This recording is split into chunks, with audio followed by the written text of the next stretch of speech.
সুপ্রিয় বন্ধুগণ, আজকে আমরা শিখব টেন্স। তাই আসুন ভিডিওটি প্রথম থেকে শেষ পর্যন্ত দেখি এবং পুরো বিষয়টি বুঝে নেই। হ্যাঁ বন্ধুগণ, প্রথম ক্লাসে আমরা আলোচনা করেছিলাম টেন্স 3 প্রকার এবং 3 প্রকারকে 12 প্রকার কিভাবে শিখতে হবে, পুরো বিষয়টি ভেঙে ভেঙে বুঝিয়ে দিয়েছিলাম।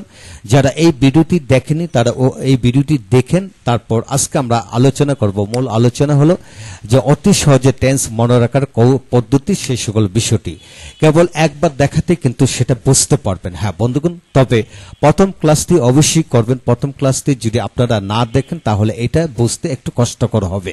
হ্যাঁ বন্ধুগণ, আজকের ভিডিওটি Khan method a complete book of written spoken English grammar এই বই থেকে নেওয়া। এই বইটির উপর ইতিমধ্যে 450 ভিডিও লেকচার তৈরি করেছে। এই সকল ভিডিওগুলো ফেসবুক, ইউটিউবে আপলোড দিয়েছে। আপনারা ভিডিওগুলো দেখুন, ইনশাআল্লাহ প্রতিটি ভিডিও আপনাদের কাজে আসবে এবং ভালো লাগবে। এছাড়া যাদের ভিডিও লেকচার দরকার তারা পেন ড্রাইভের মাধ্যমে ভিডিও লেকচার নিতে পারেন। তাই কমেন্টস বক্সে কমেন্টস করে জানিয়ে রাখুন কোন কোন ভিডিও আপনাদের দরকার। আমরা সেসব বিষয়গুলো ব্যবস্থা করে দেব। হ্যাঁ বন্ধুগণ, এখন আসুন আমরা শিখব অতি সহজে টেন্স মনে রাখার উপায়।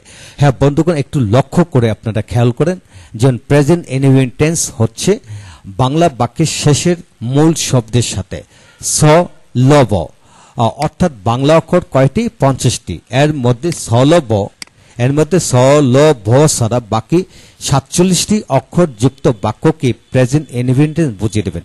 হ্যাঁ বন্ধুগণ, এখানে হলো সাইকোলজিক্যাল একটা বিষয়। ধরে নেন আপনার শিক্ষক আপনাকে 10,000 বাংলা বাক্য দিল। কয় হাজার বাক্য দিল? 10,000 বাংলা বাক্য দিয়ে বলল যে এটাকে টেন্স শনাক্ত করে নাও। তখন আপনার কাজটা হলো বাংলা অক্ষর হলো 50টি। এর মধ্যে স থাকলে প্রেজেন্ট টেন্স, স থাকলে সলব, অর্থাৎ স থাকলে প্রেজেন্ট কন্টিনিউয়াস পারফেক্ট কন্টিনিউয়াস বুঝিয়ে নেবেন। বাক্যের শেষের শব্দের সাথে যদি, আবার বলি, বাক্যের শেষের শব্দের সাথে যদি স থাকে তাহলে প্রেজেন্ট কন্টিনিউয়াস পারফেক্ট কন্টিনিউয়াস বুঝিয়ে নেবেন। বাক্যের শেষের শব্দের সাথে যদি ল থাকে তাহলে পাস্ট টেন্স 4 প্রকার বুঝবেন। বাক্যের শেষের শব্দের সাথে যদি ব যুক্ত থাকে তাহলে ফিউচার টেন্স 4 প্রকারে বুঝিয়ে নেবেন। হ্যাঁ বন্ধুগণ, আসুন এই বিষয়টা ভালো করে বুঝে নেই। আর এদের ছাড়া বাকি 47টি অক্ষর যুক্ত বাক্যকে প্রেজেন্ট ইনডিফিনিট টেন্স বুঝবেন।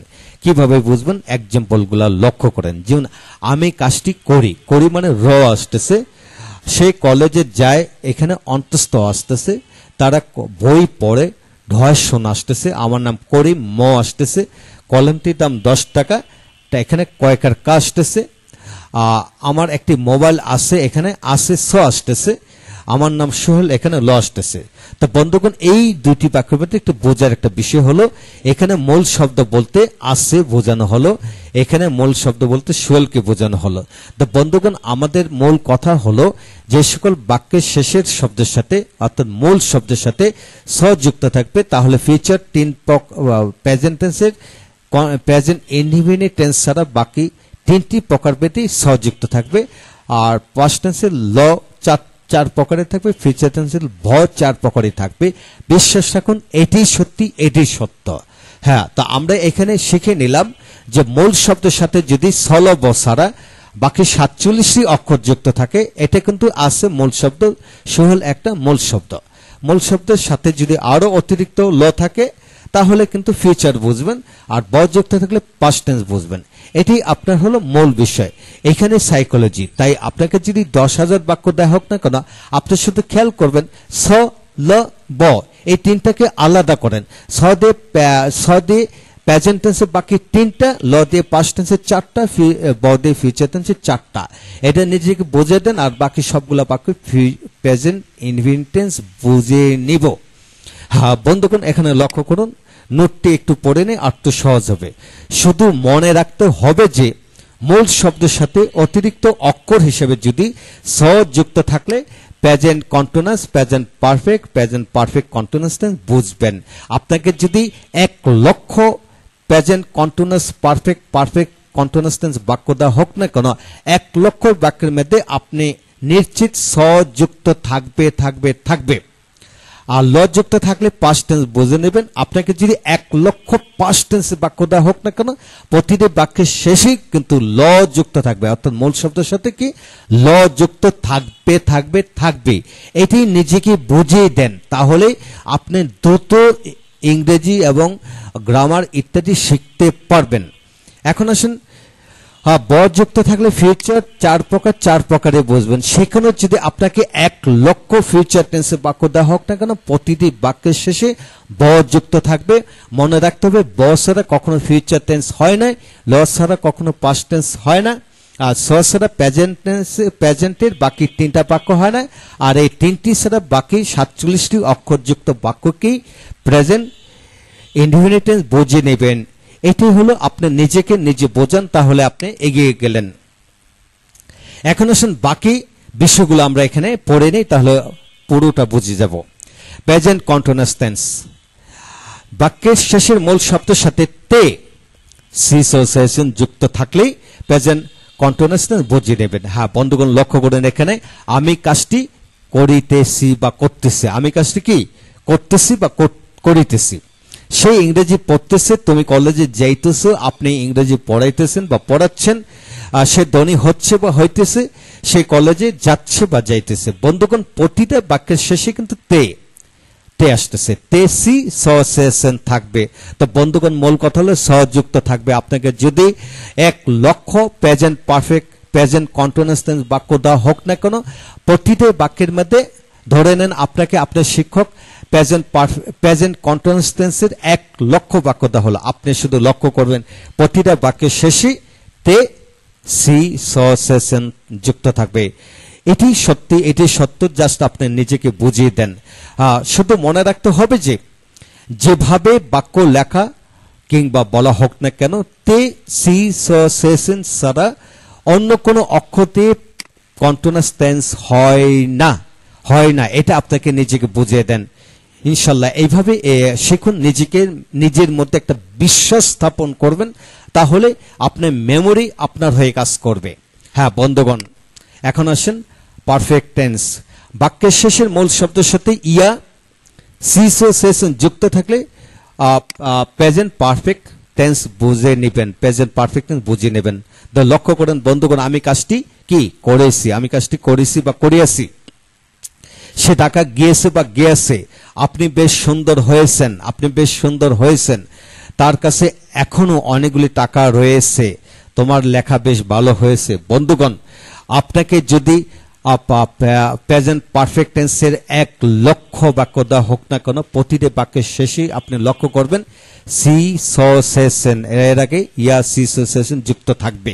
হ্যাঁ, যেমন করেছি মানে করিয়াছি, লিখেছি লিখিয়াছি, বলিয়াছি, এইভাবে নিজেকে প্র্যাকটিস করাতে থাকুন। আপনি নিজে থেকে আরো অনেক বাক্য বানিয়ে এদের অনুকরণে প্র্যাকটিস করুন। আপনি যদি শিক্ষক হয়ে থাকেন, আপনি ছেলে মেয়েদেরকে প্রতিটা নিয়মে 10টি করে বাক্য লিখে পড়ান, তাহলে সমস্ত জীবনের জন্য সে এগিয়ে যাবে।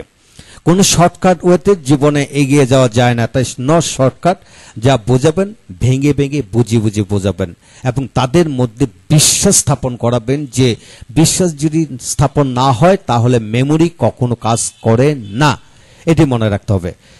এখন আসেন প্রেজেন্ট পারফেক্ট কন্টিনিউয়াস টেন্স। বাক্যের মধ্যে যাবৎ ধরে হতে থেকে উল্লেখ্য বাক্যের শেষের মূল শব্দের সাথে তে সিসোসিয়েশন যুক্ত থাকলে প্রেজেন্ট পারফেক্ট কন্টিনিউয়াস টেন্স বুঝিয়ে নেবেন।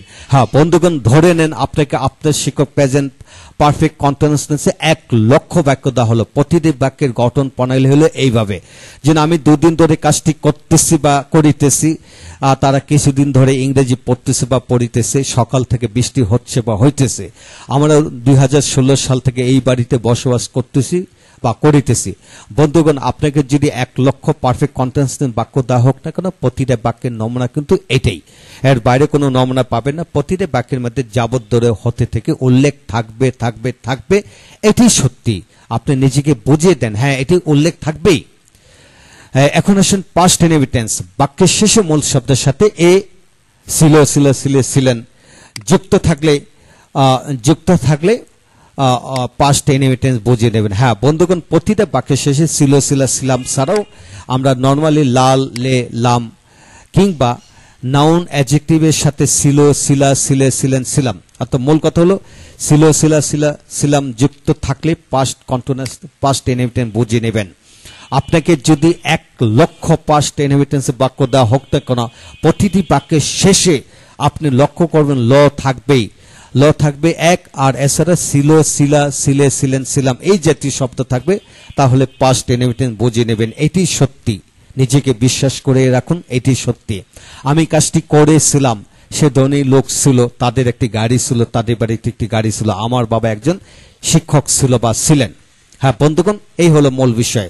তারপর পরবর্তী পৃষ্ঠাতে আসি, আমরা বাকিগুলা শিখবো। এখন লক্ষ্য করেন, পাস্ট কন্টিনিউয়াস টেন্স বাক্যের শেষে মূল শব্দের সাথে তে, ছিল, ছিলা, ছিলাম যুক্ত থাকলে পাস্ট কন্টিনিউয়াস টেন্স বুঝিয়ে নেবেন। যেমন আমি কাজটি করতেছিলাম বা করিতেছিলাম, তারা মাঠে বল খেলতেছিল, চিঠিটা লেখা হচ্ছিল। হ্যাঁ বন্ধুগণ, এইভাবে হাজার হাজার বাক্য বানিয়ে পড়তে পারে। আমি লিখতেছিলাম, পড়তেছিলাম, খেলতেছিলাম, আমি হাঁটতেছিলাম, ঘুমাতেছিলাম। হ্যাঁ বন্ধুগণ, আপনাকে যদি পাস্ট কন্টিনিউয়াস টেন্সের বাক্য 1 লক্ষ দেওয়া হোক না কেন, প্রতিটা বাক্যের শেষে এরূপ গঠন প্রণালী পাবেন, এর বাইরে কোনো গঠন প্রণালী নেই।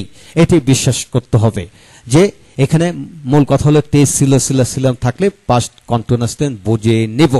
আর এরূপ আদলে কমপক্ষে 50টি বাক্য লিখে লিখে পড়তে থাকুন, তাহলে সমস্ত জীবনের জন্য এগিয়ে গেলেন। হ্যাঁ বন্ধুগণ, পাস্ট পারফেক্ট টেন্স বাক্যের শেষের মূল শব্দের সাথে ইয়া, ছিল, ছিলা, ছিলাম যুক্ত থাকলে পাস্ট পারফেক্ট টেন্স বুঝবেন। যেমন আমি কাজটি করিয়াছিলাম, আমি কাজটি কি করিয়াছিলাম, আমি সেখানে গিয়েছিলাম, আমি শুনিয়াছিলাম, আমি হাঁটিয়াছিলাম। অর্থাৎ বন্ধুগণ, পাস্ট ইনডিফিনিট টেন্স এবং পাস্ট পারফেক্ট টেন্স একই রকম বাংলা হয়, তবে এটা খেয়াল করতে হবে পাস্ট পারফেক্ট টেন্সের বাক্যটি অধিকতর সময় আগে, অর্থাৎ অধিকতর সময়, অতীতকালে অধিকতর সময় আগে হয়েছিল, এরূপ বোঝালে পাস্ট পারফেক্ট টেন্স বুঝিয়ে নেবেন। তারপর আসেন, তুমি আসার আগে আমি কাজটি করেছিলাম। হ্যাঁ, শিক্ষক আসার আগে ছাত্রদের উঠে দাঁড়ালো। বন্ধুগণ, আমাদের বর্তমান সময়ে দেখা গেল যে ডাবল ডাবল বাক্য আমরা পাস্ট পারফেক্ট টেন্সে দেখতে পাই না, আমরা সিঙ্গেল বাক্যই দেখতে পাই। যেমন I had done the work, আমি কাজটি করেছিলাম, I had told the matter, আমি বিষয়টি বলিয়াছিলাম। এই জাতীয় হাজার হাজার বাক্য ইংলিশ ল্যাঙ্গুয়েজে পাওয়া যায়, কিন্তু আফটার বিফোর বিশিষ্ট বাক্য ইংলিশ ল্যাঙ্গুয়েজে মানে 1000-এর মধ্যে একটা বা দুইটা বাক্য হয়তোবা গ্রামাটিক্যালি আমরা দেখতে পাই, কিন্তু বাস্তবিক পক্ষে মানে আমরা খুব একটা দেখতে পাই না। তাহলে আপনাকে এই বিষয়টা মনে রেখে কিন্তু এটা রপ্ত করতে হবে। এখন আসুন পাস্ট পারফেক্ট কন্টিনিউয়াস টেন্স বাক্যের মধ্যে যাবত ধরে হতে থেকে উল্লেখ্য বাক্যের শেষের মূল শব্দের সাথে যদি তে, ছিল, ছিলা, ছিলাম যুক্ত থাকে, তাহলে পাস্ট পারফেক্ট কন্টিনিউয়াস টেন্স বুঝিয়ে নেবেন। হ্যাঁ বন্ধুগণ, পাস্ট কন্টিনিউয়াস আর পাস্ট পারফেক্ট টেন্সের পার্থক্য হলো এখানে সময় থাকবে, এখানে সময় নাই, একই বাক্য। তা যেমন আমি কিছুদিন ধরে কাজটি করতেছিলাম, আমি এই বাড়িতে 2020 সাল থেকে বসবাস করতে, তিনি এই বাড়িতে 2010 সাল থেকে বসবাস করতেছিল। তো বন্ধুগণ, আপনাকে এটাই বুঝাই দেবেন যে 1 লক্ষ বাক্য দেওয়া হোক না কেন পাস্ট পারফেক্ট কন্টিনিউয়াস টেন্স, প্রতিটা বাক্যের মধ্যে যাবত ধরে অর্থাৎ সময় যুক্ত থাকবে, শেষে তে থাকবে। তে, ছিল, ছিলা, ছিলাম থাকলে বুঝে নেব। আপনাকে শুধু এটার মধ্যে পার্থক্য খেয়াল করলে আপনি মনে রাখতে পারবেন।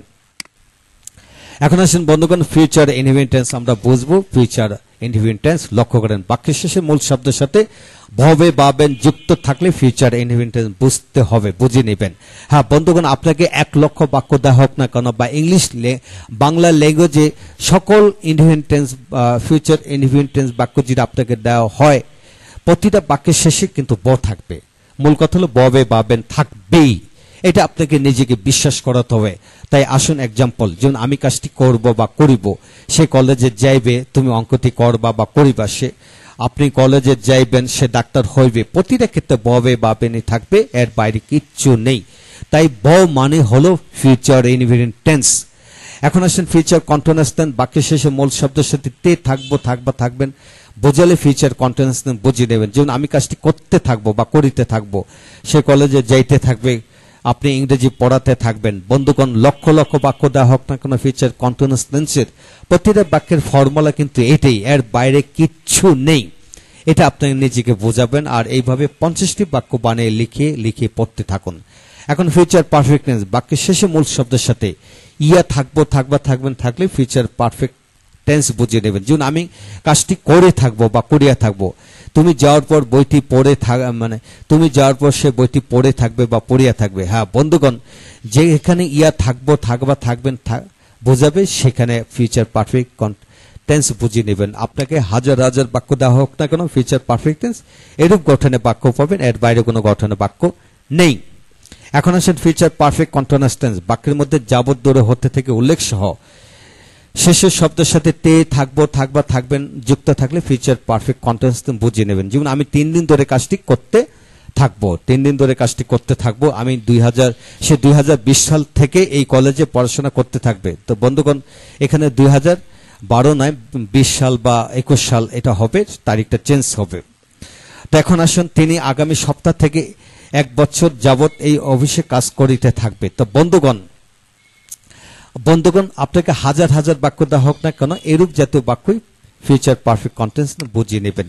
হ্যাঁ বন্ধুগণ, আজকের ভিডিও থেকে আমরা কি বুঝলাম একটু রিভিউ করব, তাই আসুন রিভিউটি ভালো করে একটু দেখুন, তাহলে পুরো বিষয়টি মনে রাখবেন। কিভাবে মনে রাখতে হবে সেটা বলে দিচ্ছি এখন। তা আপনি নিজেকে বোঝান যে ফিউচার প্রেজেন্ট ইনহেরিটেন্স হলো সলভ ছাড়া সকল বাক্যকে প্রেজেন্ট ইনহেরিটেন্স বুঝবো। আর কন্টিনিউয়াস টেন্স হলো তে সিসোসিয়েশন যুক্ত থাকলে প্রেজেন্ট কন্টিনিউয়াস টেন্স বুঝে নেব, আর ইয়ার সিসোসিয়েশন যুক্ত থাকলে প্রেজেন্ট পারফেক্ট টেন্স, আর পারফেক্ট কন্টিনিউয়াস টেন্স যাবত ধরে হতে থেকে তে সিসোসিয়েশন থাকলে বুঝে নেব। আর পাস্ট টেন্স হলো ছিল, ছিলাম থাকলে পাস্ট টেন্স বুঝবো। আর পাস্ট কন্টিনিউয়াস টেন্স হলো তে ছিল, ছিলাম থাকলে পাস্ট কন্টিনিউয়াস, আর ইয়ার ছিলাম পাস্ট পারফেক্ট। তারপর পারফেক্ট কন্টিনিউয়াস টেন্স হলো যাবত ধরে হতে তে ছিল থাকলে বুঝবো। আর ফিউচার ইনহেরিটেন্স হলো শুধু ভ, আর ভয়ের সাথে যদি তে থাকে ফিউচার কন্টিনিউয়াস, আর ভয়ের সাথে যদি বর আগে যদি ইয়া থাকবা বুঝলে ফিউচার পারফেক্ট। আর পারফেক্ট কন্টিনিউয়াস হলো এইটা। তো বন্ধুগণ আজকের এই ভিডিও থেকে আমরা কি শিখে নিলাম? আজকের ভিডিও থেকে আমরা টেন্স সমস্ত জীবনের জন্য মূল থিম শিখে নিলাম। আপনি যদি বিশ্বাস থাকে যে টেন্স এই ছোট্ট বিষয়ের উপরেই প্রতিষ্ঠিত, তাহলে এই বিষয়টি আপনি নিজে পড়বেন, অপরকে পড়ানোর জন্য উদ্বুদ্ধ করবেন, আপনার সন্তানকে পড়ানোর জন্য উদ্বুদ্ধ করবেন। সমস্ত জীবনে আমরা টেন্স পড়ি কিন্তু আমরা মনে রাখতে পারি না। মনে না রাখার অর্থ হলো কোনো কিছুর মধ্যে আমাদের বিশ্বাস স্থাপন হয় না, আর কোনো কিছু বিষয় পরিপূর্ণভাবে কোনো বইতে বা কোনো শিক্ষক বা আমরা পড়ে থাকি না, সেজন্য টেন্স মনে থাকে না।